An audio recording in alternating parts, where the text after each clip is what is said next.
her day. Yay! And I tell you what, Muriel is kitted out. She's wearing like a golf club / discotheque type thing going on. So she is like buzzing for it. So we're really excited to be here. The clinic said that they would call us this morning if there were any issues in terms of us having nothing left to transfer, and they haven't called, so I hope it's okay, because it'd be a bit traumatizing to go there and then turn us around and say go home. Guess you for a coffee, never know. Yeah, can we have a coffee? So now we're gonna find out how many are left, and we're really hoping that we'll have one to transfer and really hoping that we'll have one to freeze. So we will let you know. How are you feeling, Muriel? I feel good. You feel good? Yeah, I feel alright. Are you impatient? Yeah. I'm just looking forward to finding out how many we actually have. Do we have 2 or do we have 1? And what is the quality of them? So yeah, we are 10 minutes or so early. So we are gonna wait in the car for a bit and head on in shortly.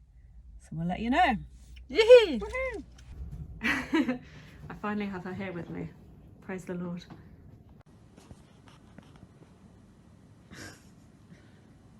Oh no? Yeah. I feel so much more sleepy than I did at the egg collection sedation, but I think it's because they woke me up earlier. Apparently I got wheeled in and I was holding a mask in one hand and a photo in the other hand. And I woke up and I said, did I say I've written a song? I was writing a song. Can someone give me a notepad? It's very, how do you say, abstract. Where is it? There it is. I ate some biscuits and had some tea, so. Happy? We are now on our way back. Hey! I feel definitely more out of it than I did last time. I don't know whether it's because this is the second sedation I've had in a week. I feel fine, I'm not in any pain, I just feel dizzy and just like I could just like go to sleep. But I'm sure it'll be fine. They managed to put the catheter in the other hand this time, because this hand you can't really see it on the camera, or maybe you can a bit. It's very bruised from last time, so I'm relieved that they were able to do that. They were on our way to McDonald's now, if it's open, because it's a IVF community thing, although technically it's a myth, that if you eat McDonald's chips after your transfer, the saltiness of the chips helps your embryo stick. Now I've done some research on this, and the bottom line is it's all a load of rubbish, but we'd like to buy into it just for the lols, to be, part of the IVF crew. So that's what we're going to do. Plus I'm starving because it's now 2:45, and other than a biscuit that I ate when I woke up, I've had to eat nothing all day because of the sedation. So I am well and truly up for some chips. We are home and we have the chips, so we are now going to eat the chips and collapse. Okay, back in my familiar chair. So I'm now 2 days past the 5-day transfer. And it has been a roller coaster ride. When we came back on the day of the transfer, as you saw, we had the McDonald's, we ate something. I sat on the sofa for a bit, and in the end I just said I'm so tired, and Muriel was the same. And I think more so than physical exhaustion, it's just the emotional exhaustion. So we both went to bed at like 3 o'clock in the afternoon. We were watching really rubbish films, but I rested completely. I did get up in the night. I think it was difficult to sleep because you're still a bit worried, and I was kind of like, can I turn on my side? Can I lie on my side? Actually, can I now bend down if I want to pick something up? Like, what can I do? What can't I do? It's just panic, and I've calmed down a lot since then because I've done a lot of reading, I've done a lot of research, and other than, so long as I don't go out on a huge jog or run and I'm not jumping up and down and wild all over the place, it's kind of, you're just meant to carry on as normal, and that's what I've been doing, just being a bit more cautious. I don't lift something really heavy. I've been just doing the normal things I would do. I haven't been spraying any perfume or any cleaning products, just again being ultra cautious, but again I think that's probably too cautious, but I'm just trying to do the best I can do. And I've been told that you can't drink fizzy drinks, which again I think is slightly too extreme. I think you can drink fizzy drinks so long as you're drinking them in small amounts and preferably decaffeinated ones, but again I've just cut it out. So now I'm just getting like tonic water, sparkling water, and mixing it with fruit juice, which I have just in an evening, and that's basically it. I digress. I'm doing fine, not in any real pain. I still have some cramping going on down here. I don't know whether that's still from the egg collection. It could be implantation cramps from the embryo. It could be a result of the medicine I'm taking, so it's any number of things.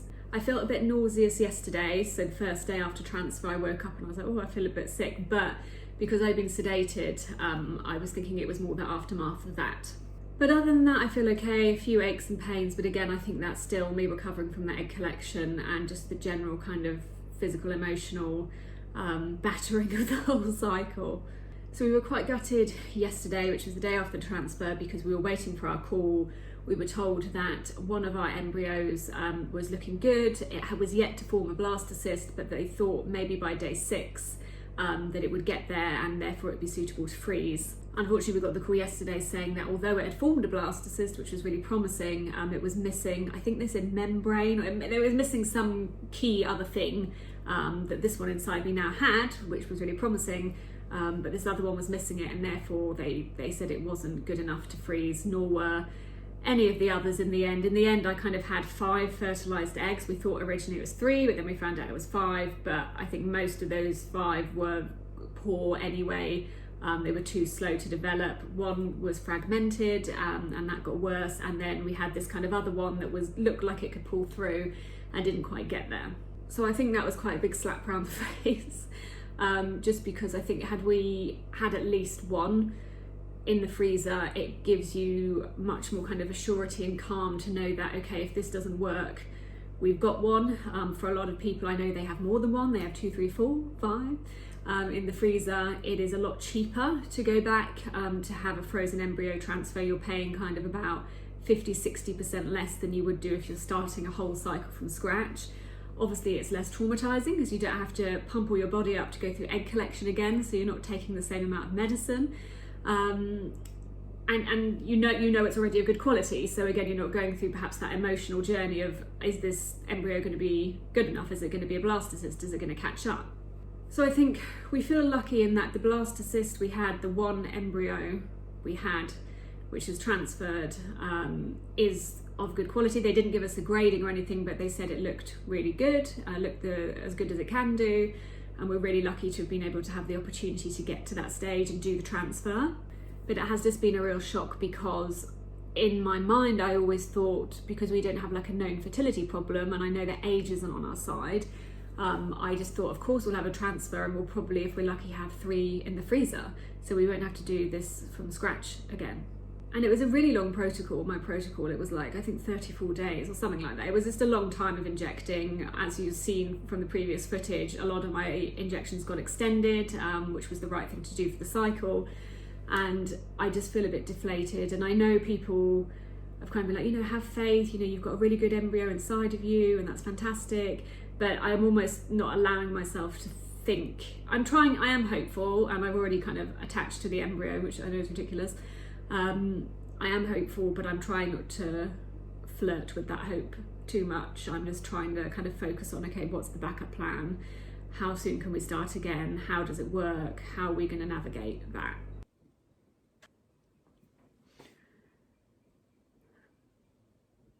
So we will see. We test in 12 days time, so we've got another 10 days to go. Today is Friday, and we test not this weekend Sunday, but the following weekend Sunday, on the 12th of July, which is actually my deceased grandmother's birthday. It's really weird, all the dates in this cycle. First of all, we had the transfer on our anniversary, and now I'm testing on my grandmother's birthday, who I was very close to. It's all very strange date-wise. You could say it's written in the stars, but again, I'm certainly not, much as I'd like to see hope in that, I'm just like, no, just coincidence. And this 2-week wait is really hard. So I'm going to kind of move on to another video called the 2-week wait, because this video is already going to be mega long. But it is really hard during the 2-week wait because you're spending every hour of every day thinking, am I going to be pregnant? Am I not going to be pregnant? Has this embryo stuck? Am I doing all this for nothing? I have no idea. So today the embryo is 7 days old because it got to 5-day blastocyst, and this is the 2nd day that it's back in me. So it's 7 days old. And from what I've read online, it's kind of days, I think 6 to 7, possibly to 8, that it starts to attach and implant, which is what it needs to do.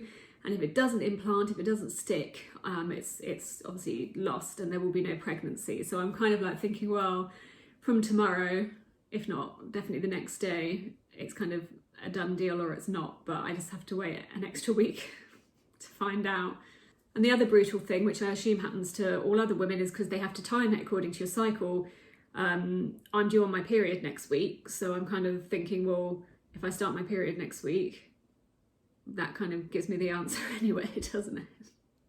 So I'm still taking the pessaries twice a day, which I have to do. It's okay. It's obviously not the nicest thing in the world, but it's kind of bearable. I think what sucks about the process is that my body is basically pumped up as if it was pregnant. So certain parts of my body are quite sore, I'm bloated, just all the things you would get if you were pregnant. And then you kind of think, but I'm kind of not, or potentially not. So it's all a bit of a mind game. What has been quite entertaining is that Muriel told me, because we were fortunate enough for her to be in the recovery room when I came back from the transfer, I very much got it wrong about how well I responded to sedation. I thought that I woke up and was really like calm and on the level, and everyone else was suffering and I was just, you know, chill everyone, I've got this. I did not. So I don't remember any of this. But Muriel told me that when I was taken back to recovery room, they were trying to wake me up from the sedation. I basically told the nurse to go away. I was like, just go away, leave me alone. I'm writing a song and just leave me to it. And they were like, Muriel was like, do you want a notepad? I was like, yes, please. So don't remember any of it, but I told them I was writing a song to leave me alone. And then apparently I went on to thank the LGBT community for all they have done to gain equal rights and to give us this opportunity, and did like some kind of, you know, dramatic speech to the nurse.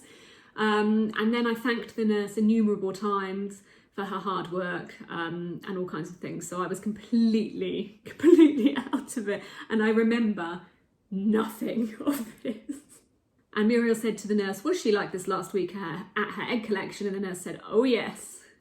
My recollection was I woke up from my egg collection, was with it very quickly and said, please may you pass me my phone. So clearly I had no idea how bad I was.